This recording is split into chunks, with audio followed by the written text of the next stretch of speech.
Get my pretty flowers in there, my plants in there. Hello, everybody. How are y'all doing on this beautiful Saturday afternoon? I'm doing well, doing well. I've been meditating about what I'm going to talk about.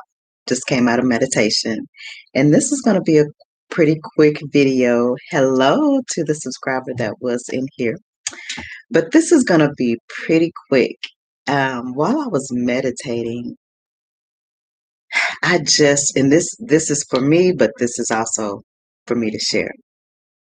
You know, we go out throughout our journey, and a lot of times we want to measure, how am I doing? You know, how am I doing? Am I making more better choices than I am choices that are leading me away from my journey?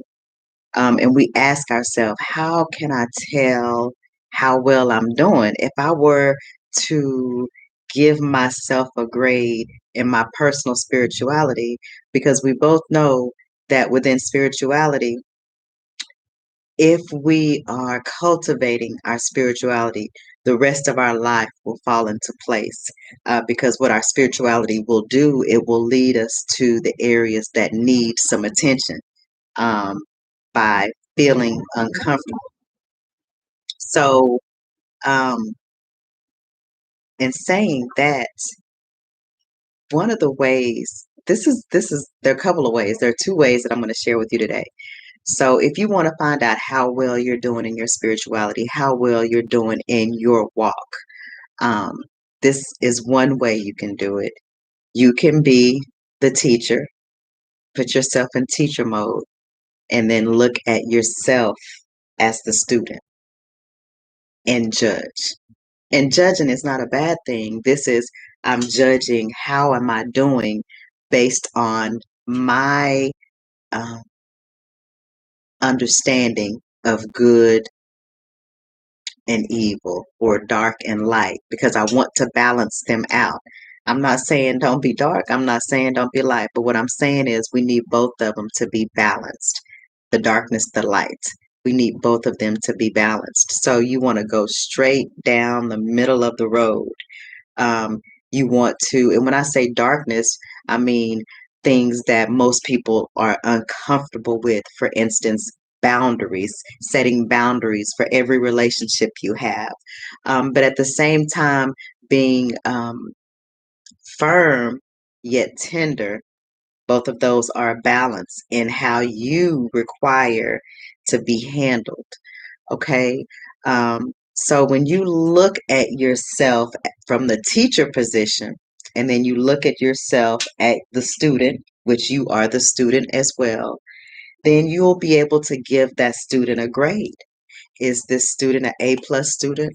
Are they going above and beyond to do what they are supposed to be doing? Or are they, they're doing good. Nothing spectacular, but they're doing good. That would be a B. Or are they just doing enough just to stay balanced? And there's nothing wrong with that because they're still balanced. The issue is when there's an off balance on either side, and that's when we get to the D or to the F. If you're exceptional, that's wonderful. Everybody's not going to be exceptional, and you don't have to be exceptional.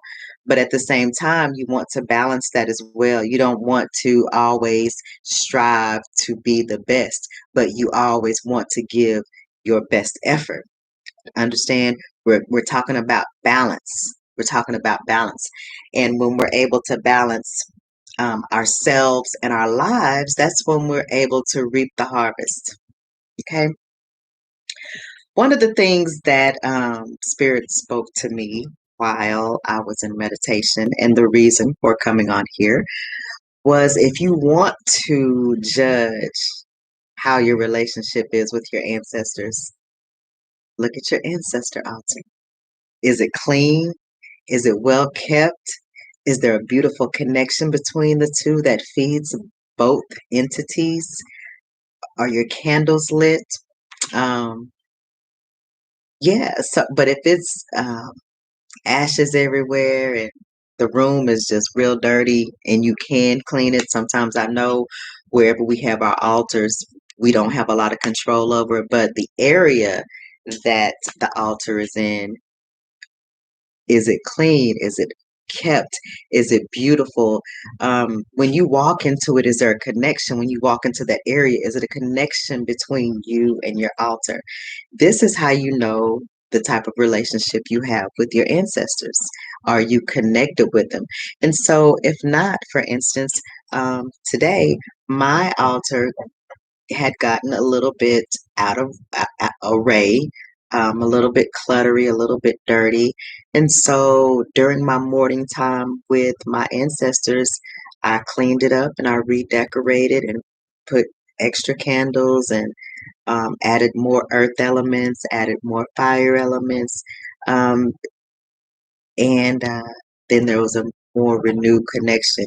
And then that's when they said you can always tell the relationship between us based on how the altar looks. And that's also when they also shared another time is you can tell the relationships, how the relationship is between you and your plants by the way that they grow. So if they start having issues, it's because there's a disconnect between me as an element, which I am fire, earth, air, and spirit. And then this is earth. And so I can always look and tell if the relationship between me and my plants are in good standing. This one right here, you can't see it. This one goes up and down. It's more of an emotional plant. All of these over here are pretty much solid. But this one is the one that I have to give more attention to. Let me see if I can turn it around and show you. Yeah, she requires more attention. So today I'm gonna put her in some water again, but in a little while she'll be just perked up and happy. She's the most emotional of my crew, and I love her still. So we still have a good relationship. I know just I have to give her more attention, and that's how we have to do with relationships around us, and that includes the relationship that we have with our ancestors, with our spirit guides, with our plants, with our crystals, that we have to have beautiful relationships. We have to cultivate these beautiful relationships. So that is all that I have for you guys today. I hope you're enjoying your day, and we'll see you soon. Bye bye.